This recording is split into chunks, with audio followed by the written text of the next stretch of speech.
Jazakallah khair. One more question will be taken from the other side. Assalamu alaikum. Do you want to change the world at any cost?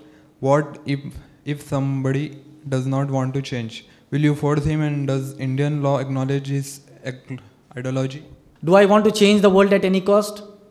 No.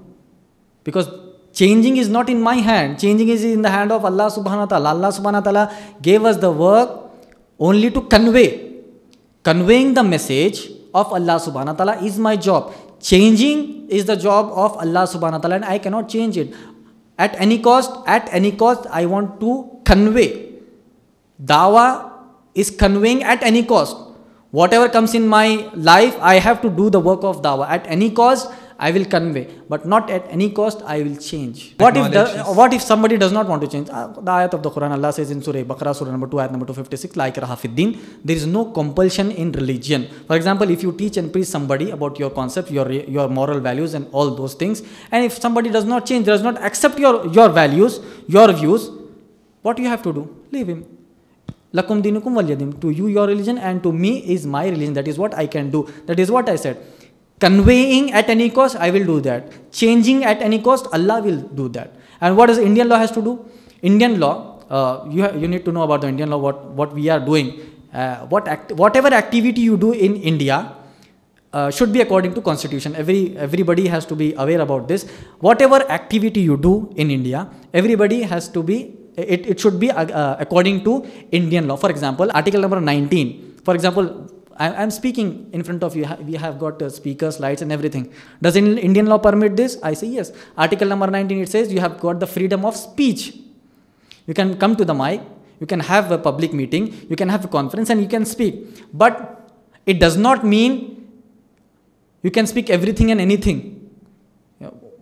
For example, defaming any politician, defaming Indian laws, you cannot do that. You cannot defame the gods of the other religions. That is what Islam also says. Do not say bad about the gods of the other religions. In return, if they say anything about Allah, any bad thing about Allah subhanahu wa ta'ala, the sin is upon you. So the law says you can have freedom of speech, but you cannot insult other religions. That is what Quran says. Freedom of religion, article number 25. What is the freedom of religion? The freedom of religion is that you can practice, preach and propagate your religion. The Constitution gives you the permission. Constitution of India gives you the permission to practice, preach and propagate. What is propagation? Dawah. Constitution is giving the permission. But then what is stopping you, man? If this question is asked to you and me on the day of judgment by Allah subhanahu wa ta'ala or Prophet, your law of the land gave you permission, and my command, I gave you the command, the law of the land gave the command. What stopped you in doing dawah? So the freedom of religion. What is freedom of religion? You can practice, preach and propagate your religion. Okay? And further, if you insult any religion, religious sentiments, then you and I can be booked under section Indian Penal Code 295 for hurting the religious sentiments. That should not be done. When you are speaking about Hinduism, you cannot mock the gods of Hindu religions. You cannot do that.